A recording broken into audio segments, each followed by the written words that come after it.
in the 60s, after Manning Johnson passed away, there was two domestic terrorist groups that rose. They were white groups. One was female and one was all gender.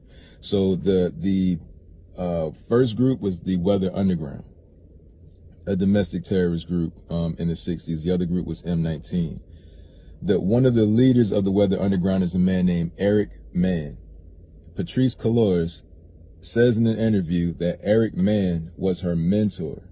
She says that he created the organization called the Labor Community Strategy Center, which sounds very much like the type of organizations Manning Johnson lists in his book. She says it was her first political home. And basically that Eric Mann was her mentor. So when she was trained in being an organizer and a Marxist, she was trained by Eric Mann, one of the leaders of the domestic terrorist group, the Weathermen, a communist organization. All right. That's one connection to Black Lives Matter being backed or their elders being white communists. But you must look beyond what you think race is. You must look beyond what you think black is to connect these dots. All right, so when you want to donate to Black Lives Matter, you have to donate through a company called, or organization called Thousand Currents. Thousand Currents is the fundraising and fiscal sponsor for the Black Lives Matter global movement.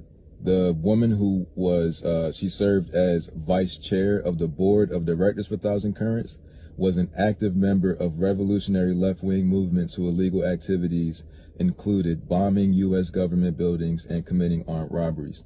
So the person who sits on the board of the fundraising and fiscal sponsorship for Black Lives Matter was also a convicted domestic terrorist.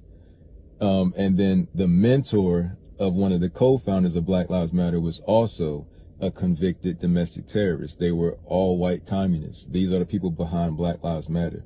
So when you wonder why they move the way that they move, it's very simple. Just like Manning Johnson. Black Lives Matter Global Network is not for black people at all. It's never been. So when they come out and say that they're only going to focus on black lives being taken by white police officers, that tells me everything. Because how can a black life matter if it doesn't matter, period? In 2015, Black Lives Matter held an event in Harlem where they invited the dictator of Venezuela, the communist nation Venezuela.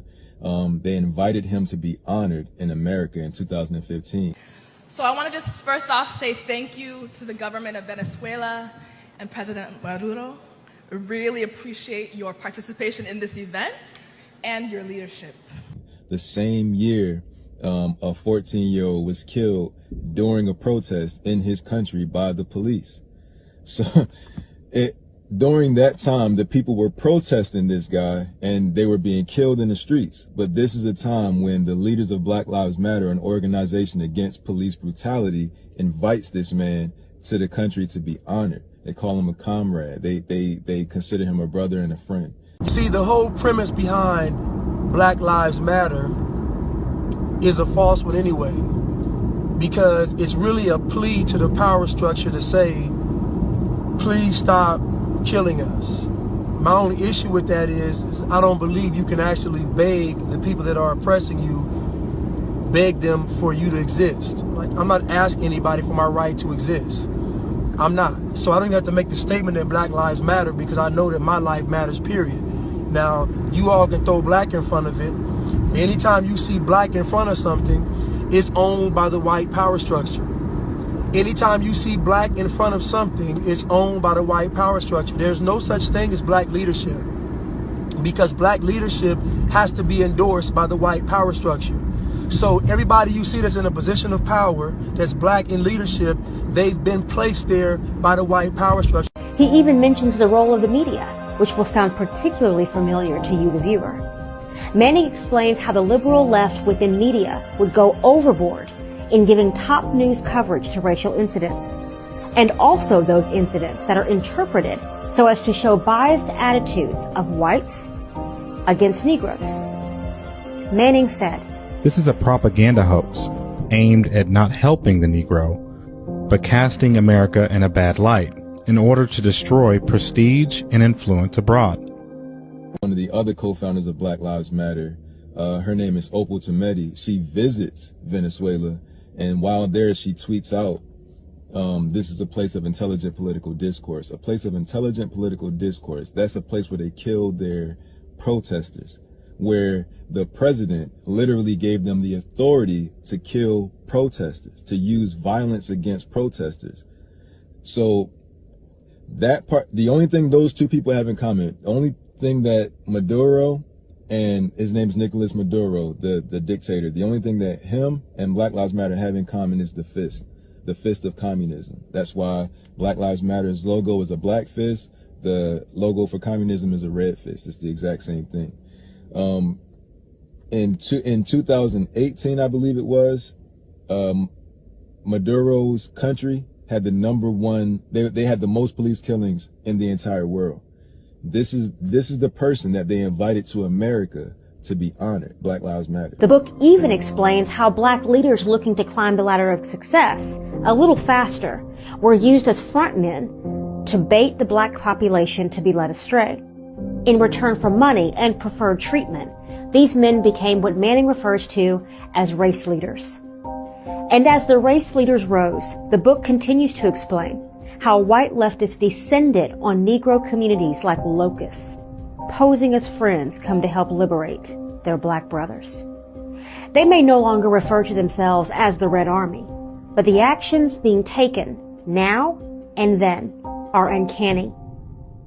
Two different eras in time, the same agenda remains. So there is no such thing as black leadership. So anything you see where it's black people leading black people, it is controlled by the white power structure. When you put all that together, there's a clear picture of what's actually going on. The movement is not about the betterment of black people, just like it wasn't with Rebels Caton, just like it wasn't with Manning Johnson. The movement is about overthrowing the government, overthrowing and bringing down capitalism and ushering in the Marxian ideology of socialism and communism. That's what it's all actually about, and they're just using blacks and racial tension the same way Manning Johnson was using it. But again, I ask, if Black Lives Matter Global Network is a communist organization, what does that mean for black people if the Democrats and liberals fund and support them? That means the goal for the liberals and the Democrats and Black Lives Matter Global Network is for us to be in bondage. I'm not talking about mental slavery. I'm talking about physical bondage. I imagine in the future we'll be chipped. If you ever watch the movie Hunger Games, you can see Hunger Games predicts how the future is going to be. And just go to District 11. District 11 is our district. And look how it's set up. The outside of the district looks like a prison complex. And inside, they're in there picking cotton, doing agriculture. They're in there basically prisoners and slaves at the exact same time. And I honestly see that as the fate for us, because in 30 years, we'll have zero wealth. And with zero wealth, what can we do? With zero wealth, what can we do? Absolutely nothing. While many believe that the secret cells of the Red Army simply dissipated after the era of McCarthyism during the 40s and 50s, what we see today paints a different story. A story that demonstrates that even the remnants of the Red Army have never been completely swept away. What is even more fascinating is how the need for the black man or woman to keep the agenda alive is astonishingly similar to today. Manning said it best.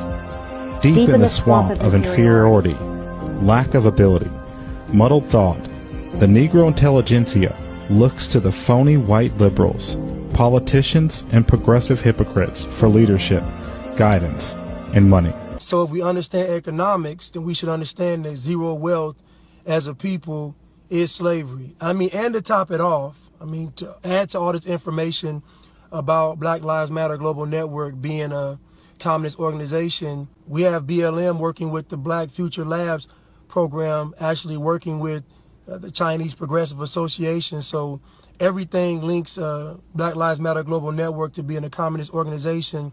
And this is an organization that is funded and endorsed by the Democrats and the liberals. And communism doesn't work. Socialism doesn't work.